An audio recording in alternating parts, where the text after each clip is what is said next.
Hello guys, सॉलैंड series के episode 260 का official trailer मैंने पहले ही अपलोड कर दिया है और इस वीडियो में हम एपिसोड 260 के ट्रेलर को डिटेल में एक्सप्लेन करने वाले हैं। अब जैसे ही ट्रेलर शुरू होता है तो हमें सी गॉड के 9 ट्रायल का 7 प्लेटफॉर्म दिखाया जाता है। टैंग सैंग का ये आखिरी 7 टेस्ट खुशी यानी कि हैप्पीनेस की इमोशन से जुड़ा है।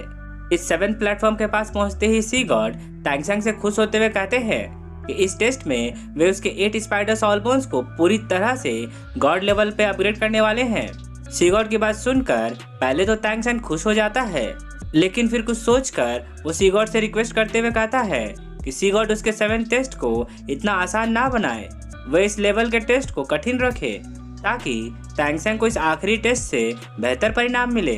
टैंग सैंग की रिक्वेस्ट सुनकर सी गॉड खुश हो जाते हैं और उन्हें टैंग सैंग पर फक्र महसूस होता है। अब इस 7th लेवल को और भी ज्यादा कठिन करते हुए सी गॉड टैंग सैंग को सतर्क करते हुए कहते हैं कि ये लेवल पहले से अत्यधिक दर्दनाक होगा। यदि टैंग सैंग इस दर्द को सहन नहीं कर सका तो वह मारा जाएगा। सी गॉड की बात सुनकर टैंग सैंग खुशी खुशी अपनी सहमति जताता है। इसके बाद टैंग सैंग का 7 टेस्ट शुरू हो जाता है और फिर एक के बाद एक टैंग सैंग के 8 स्पाइडर सॉल बोन्स को बाहर निकाला जाता है। अब टैंग सैंग किस तरह से इस दर्दनाक पीड़ा को सहेगा ये तो हमें एपिसोड आने के बाद ही पता चलेगा।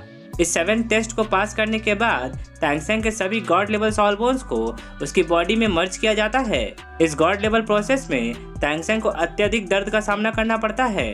ट्रेलर के अगले सीन में हमें बेबी दोंग का डार्क सीक्रेट हॉल दिखाया जाता है, जहाँ पर बेबी दोंग राक्षसा गॉड की विरासत हासिल करने के लिए 9 ट्रायल दे रही है। टैंग सैंग के सी गॉड बनते ही शायद बेबी दोंग को ये आभास हो जाता है कि साउथलैंड कॉन्टिनेंट में एक और गॉड आ चुका है, इसलिए वो राक्षसा गॉड की 9 ट्रायल के खुलने का इंतजार करते हुए कहती है कि राक्षसा गॉड बनने के बाद वो जियालिंग पास पे खड़े अपने सभी दुश्मनों को मौत के घाट उतार देगी। जियालिंग पास सभी के लिए कब्रिस्तान बन जाएगा।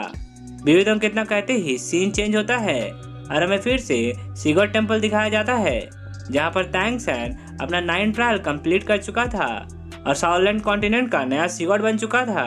टैंग सैंग के सी गॉड बनने के साथ ही शाओ भी अपना फर्स्ट रेट 9 ट्रायल कंप्लीट कर लेती है। शाओ को उपहार स्वरूप 3 God best own Saul ring दिया जाता है। इसके साथ ही उसके सभी साउल रिंग्स की कल्टीवेशन एज को 20,000 साल बढ़ा दिया जाता है और अंत में उसके साउल पावर को 10 लेवल बढ़ा दिया जाता है। टैंग सैंग के 9 ट्रायल में उसके सभी दोस्तों ने उसका साथ दिया था और इस वक्त शाओ को छोड़कर बाकी श्रेक डेविल्स की सॉल पावर 90 लेवल पे पहुंच चुकी थी।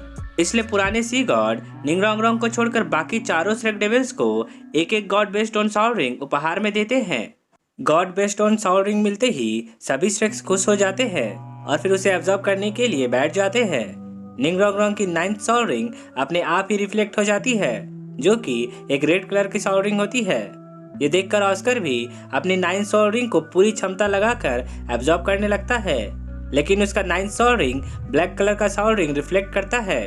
ऑस्कर किसी भी हालत में अपने 9th साउल रिंग को सेंचुरी मिलेनियम साउल रिंग में तब्दील करना चाहता था, इसलिए वो अपनी 9th साउल रिंग पे अपनी क्षमता से अधिक दबाव लगाता है ताकि उसका आखिरी साउल रिंग एक रेड कलर के साउल रिंग में परिवर्तित हो जाए। ऑस्कर के डेडिकेशन को देखकर टैंग सैंग को चिंता होने लगती है कि कहीं ऑस्कर इस प्रयास में खुद को घायल ना कर ले, इसलिए टैंग सैंग उसकी सहायता करने के लिए अपनी गॉड लेवल पावर का इस्तेमाल करता है और शायद अपने गोल्डन रिबन्स की मदद से ऑस्कर के साउल पावर को पीक कंडीशन पे पहुंचा देता है। टैंग सैंग का सपोर्ट मिलते ही ऑस्कर को एहसास हो जाता है कि टैंग सैंग उसकी सहायता कर रहा है। ऑस्कर को रेड रिंग दिलाने के बाद टैंग सैंग बाकी श्रेक्स की ओर देखने लगता है। अब तुरंत ही दाइमुबाई, मा होंगजुन और जोजो चिंग के हाथों में जैकपॉट लगता है। उन तीनों का 9th साउल रिंग एक रेड कलर का सेंचुरी मिलेनियम साउल रिंग होता है। अब ट्रेलर के अगले सीन में हमें सी गॉड ट्राइडेंट का प्लेटफॉर्म दिखाया जाता है, जहां पर सी गॉड के बेजान ट्राइडेंट में फिर से जान आ जाती है।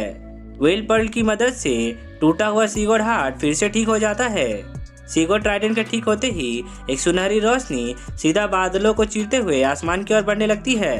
ये देखकर समुद्र तट पर इंतजार कर रही एंजल गॉड क्यान रेंज्यू टैंग सैंग को चुनौती देते हुए आसमान में एंजल लाइट रिफ्लेक्ट करने लगती है। ये महसूस करते ही टैंग सैंग अपने दोस्तों को समझाते हुए कहता है कि जियालिंग पास में संकट अभी भी पूरी तरह से हल नहीं हुआ है, इसलिए अभी उन सभी को रुककर मेडिटेट करने की जरूरत है। ताकि पूरी तरह से तैयारी करने के बाद वे अंतिम युद्ध के लिए जियालिंग पास में पहुंच पाए। अपने दोस्तों से इतना कहने के बाद तांग सैन एंजल गॉड क्यान रेंजू की चुनौती का जवाब देने के लिए निकल पड़ता है और यहीं पे ये ट्रेलर खत्म हो जाता है। सो गाइस, आई होप कि आपको ये वीडियो अच्छी लगी होगी और अगर आपको मेरा एक्सप्लेनेशन पसंद आया हो तो इस वीडियो को एक लाइक करना तो बनता है और अगर आप एक नया नाम लवर हैं तो मेरे चैनल को जरूर सब्सक्राइब कर ले, क्योंकि मैं ऐसे ही वीडियोस लाता रहता हूँ। तब मैं आपसे मिलता हूँ नेक्स्ट वीडियो के साथ। तब तक के लिए take care and good day.